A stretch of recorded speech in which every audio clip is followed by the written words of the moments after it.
Good morning, students. Welcome to our English literature class. We have already discussed the explanation and theme Need for Limits of the poem Birches, which is composed by Robert Frost. I would remind you to read your poem again and again, as regular reading of the poem would help you to memorize the text which you can quote in your poem. Today, in this session, you will be able to identify themes imagination versus the real world. So open your workbook on Reverie, page number 27. Now actually, imagination versus the real world. This is one of the important themes of the poem Birches.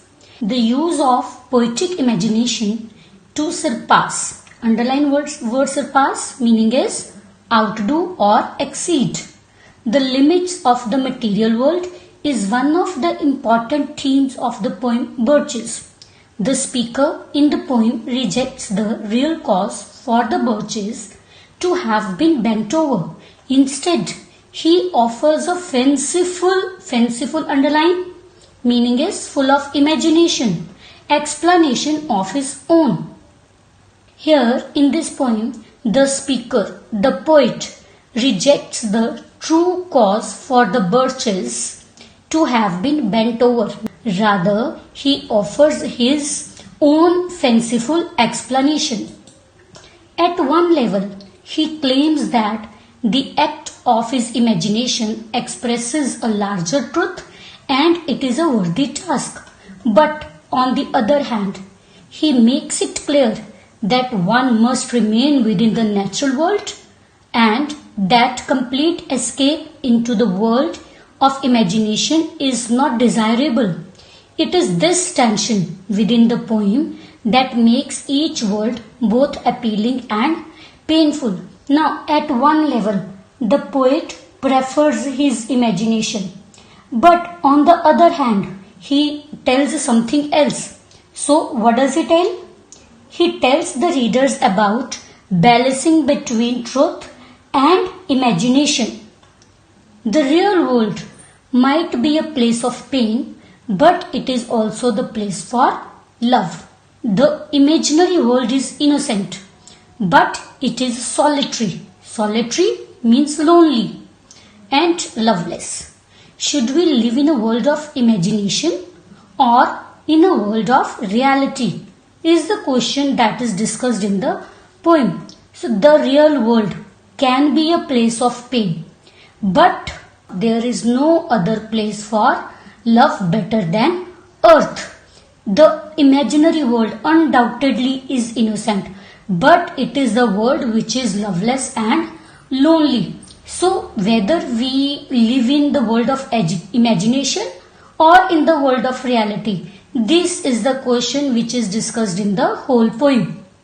The key action, meaning main actions, described in the poem consists of swinging, free of the constraints, underline constraints, meaning is limitations, restrictions also you can say, restrictions of the earth, up towards heaven and then landing on the ground again.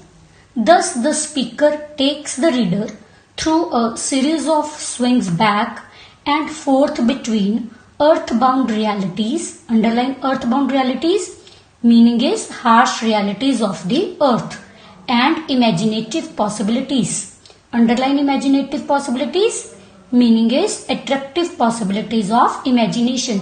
So the act of swinging, free of the limitations or restrictions of the earth, go up towards heaven and then coming back on the ground again. All these are the main actions which are already described in the poem. Through these series of swings, the speaker takes the reader between the harsh realities of the earth and the attractive possibilities of imagination.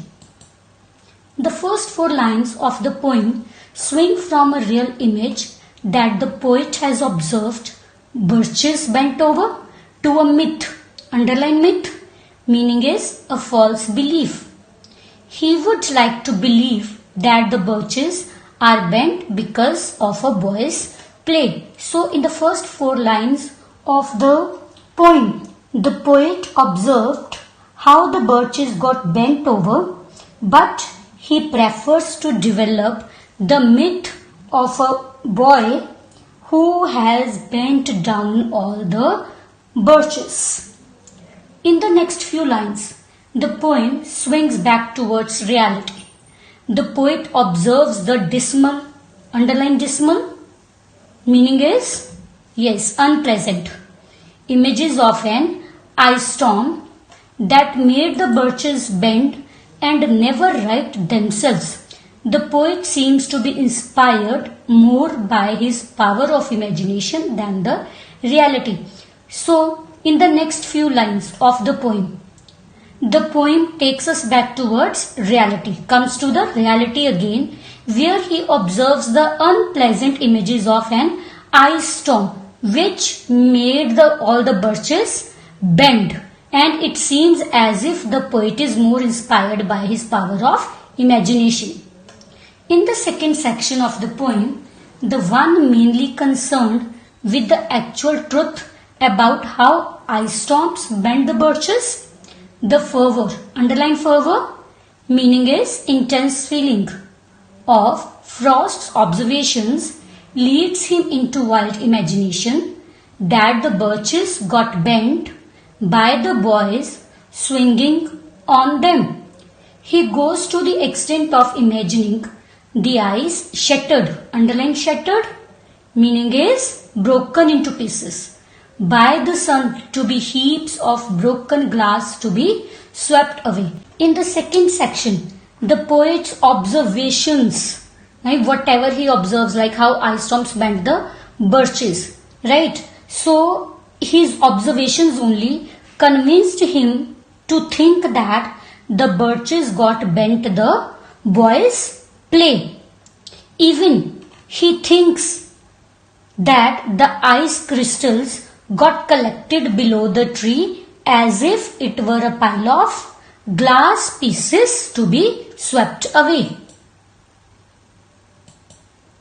Again, the poet gives way to imagination when he uses a simile to assert, underline assert, meaning is state that the birches with leaves hanging down to the ground are like girls on hands and knees that throw their hair before them over their heads to dry in the sun.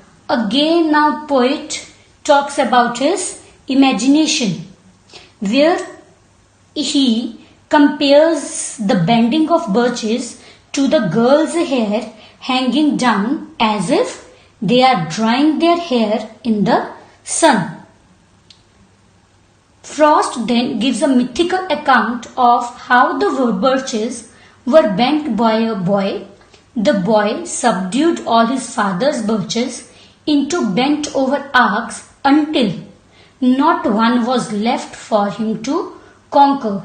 In doing so, the boy has to carefully reach the top of each tree. It is suggestive of the method required to reach to a realm, that is heaven, beyond the real. Now again Frost, the poet, gives a false account, mythical account, gives a false account how the birches were bent by a boy. So in this section again, the poet comes back to imagination and he reveals something in this section. No, what is that? In other words, the boy's action in climbing the tree is parallel to the poet's act of creating the poem. Frost swings back to reality in the fourth section through the revelation. Underline revelation, meaning is surprising fact that is made known to people, that he was once himself a swinger of birches. So in the fourth section, through all these things, when he talks about like the boy's action and all, about his carefree days of childhood, he reveals one surprising fact and that was, he was once himself a swinger of birches. In the first 4 sections of the poem, the poet seems to be largely concerned with dramatizing, means exaggerating, the conflict between the harsh limitations of reality and the attractive possibilities of play and imagination. Now here in the first 4 sections of the poem especially, it seems the poet is quite concerned with exaggerating the clash between the harsh restrictions of reality and the attractive possibilities of imagination. This is suggested by the poet's longing for the simpler days of childhood, which are in sharp contrast with the pain of adult world. In fact, he describes adulthood as a pathless wood. The boy can conquer the world with his imaginary world, but the speaker cannot do the same. Now, this is suggested by now how we come to know about all these things when the poet tells us that he wishes to go back to his carefree childhood days, and he also talks about the pain of his adult world. So he describes the adulthood as a pathless wood. The images of the last 10 lines, however, present a surprising and harmonious, underline harmonious, meaning is well balanced, synthesis, meaning is combination of the 2 extremes. Now see children, which are the 2 extremes we are talking about? Yes, imagination and reality. So last 10 lines, the images of the last 10 lines, what does it present? A well balanced combination of these 2 extremes, imagination and reality. So Frost states that he does not want complete escape from the earth's right place for love, he asserts. Instead, he imagines the milder means less severe, pleasures of gradually, underline gradually, meaning is slowly, climbing up the tree, toward heaven, not the impossible fantasy of soaring into it, and of the gentle descent. Descent means climbing down, as the tree would place him down on the ground. So Frost, the poet, states that he wants to get away from the earth, but not in the sense of dying, because earth is the right place for love. So instead he imagines all the things like birch swinging, gentle descent and all. In this way, Frost imagines a bird swinging experience that would be good both going and coming back without the conflict between imaginative flight towards heaven and earthly reality that seemed to prevail earlier in the poem. In fact, it is the real world that makes it possible for the poet to have his fantasies. Now, fantasies means imaginations. So, here the poet imagines his bird swinging experience and the conflict between his imaginative flight, which was his imaginative flight when he wants to go towards heaven only for a while and again come back to earthly reality, right? So he says this is the real world only which makes possible the fantasies of the poetic imagination. So students, I hope you have understood imagination versus the real world. So your homework for today is do long question 1B, page number 38 on your workbook on Reverie. Thank you.